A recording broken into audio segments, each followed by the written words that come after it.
নমস্কাৰ বন্ধুসকল, মোৰ নাম হ'ল ধীৰাজ আৰু আপোনালোকে চাই আছে জ্ঞানৰ গেৰাজ। বন্ধুসকল, ৰাতিপুৱা শুই উঠি আপোনালোকে বাৰু কি কাম কৰে?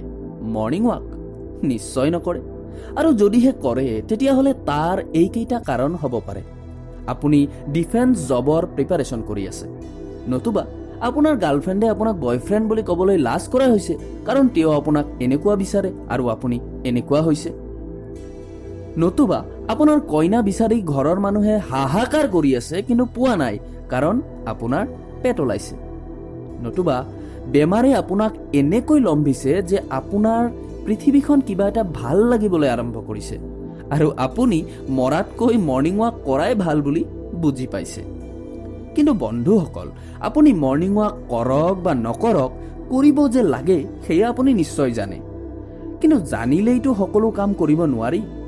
যিদৰে খাব জানিলেও পইচা নাথাকিলে হোটেলত খাব নোৱাৰি, চলাব জানিলেও লাইচেন্স নাথাকিলে পুলিচৰ আগেৰে বাইক চলাব নোৱাৰি, ঠিক তেনেদৰে ভাল বুলি জানিলেও ইচ্ছা নাথাকিলে মৰ্ণিং ৱাক কৰিব নোৱাৰি। গতিকে বন্ধুসকল, আহকচোন আমি মৰ্ণিং ৱাকৰ কিছু উপকাৰিতা জানি লওঁ। কি জানিবা, শুকান বালিত গছ গজাৰ দৰে আপোনাৰো মনত ইচ্ছাৰ সৃষ্টি হয়েই। বন্ধুসকল, মৰ্ণিং ৱাক কৰিলে আমাৰ বডিৰ ব্লাড ছুগাৰ কণ্ট্ৰল হয়, ফলত আপোনাৰ ডায়েবেটিছৰ ৰিস্ক কমি যায়। যদিহে আপুনি পিছলৈ মুখখন বান্ধিব নিবিচাৰে তেতিয়াহ'লে আপুনি মৰ্ণিং ৱাক কৰাটো খুবেই জৰুৰী। আপুনি যদি ফেট বা পেট কমাব বিচাৰে তেতিয়াহ'লে মৰ্ণিং ৱাকৰ অবিহনে আপোনাৰ উপায় নাই, কিয়নো মৰ্ণিং ৱাকৰ জৰিয়তে শৰীৰৰ ওজন হ্ৰাস কৰিব পাৰি। বন্ধুসকল, যদিহে আপোনাৰ বয়স ৩৫ আৰু আপুনি দেখিব বিচাৰে ২৫, তেতিয়াহ'লে আপুনি মৰ্ণিং ৱাক কৰাটো খুবেই প্ৰয়োজনীয়, কিয়নো মৰ্ণিং ৱাক কৰাৰ ফলত আমাৰ শৰীৰৰ পৰা প্ৰয়োজনীয় হৰম'নসমূহ উপযুক্ত পৰিমাণে নিঃসৰণ হয় আৰু যাৰ ফলত আমাৰ ছালৰ উজ্জ্বলতা বৃদ্ধি পায় আৰু আমাৰ চুলি শক্তিশালী হয়। আকৌ মৰ্ণিং ৱাক কৰাৰ ফলত আমাৰ তেজৰ চলাচলৰ গতি বৃদ্ধি পায় আৰু সেয়েহে আমি হৃদজনিত ৰোগসমূহৰ পৰা হাত সাৰিব পাৰোঁ। আপোনাৰ যদিহে হাইপাৰ টেনশ্যন বা হাই ব্লাড প্ৰেছাৰৰ সমস্যা আছে তেতিয়াহ'লে আপুনি মৰ্ণিং ৱাক কৰাটো খুবেই প্ৰয়োজনীয়। মৰ্ণিং ৱাক কৰাৰ ফলত আমাৰ শৰীৰৰ ইমিউনিটি বা ৰোগ প্ৰতিৰোধ ক্ষমতা বৃদ্ধি পায় আৰু ই কেঞ্চাৰৰ দৰে মাৰাত্মক ৰোগকো আপোনাৰ শৰীৰত বাহ লোৱাত বাধা দিব পাৰে।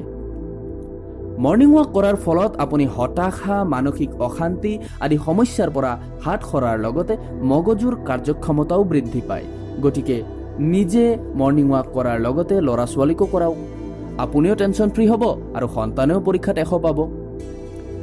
ইয়াৰ উপৰি মৰ্ণিং ৱাক কৰাৰ ফলত আমাৰ টোপনি গভীৰ হয়। ইয়াৰ লগতে মৰ্ণিং ৱাক কৰাৰ ফলত আপোনাৰ নতুন বন্ধু বান্ধৱৰ সৃষ্টি হ'ব। আপুনি যদিহে বিজনেছমেন বা কোনোবা মাৰ্কেটিঙৰ কাম কৰে তেতিয়াহ'লে ৰাতিপুৱাই আপুনি আপোনাৰ কামটো সমাধা কৰিব পাৰিব।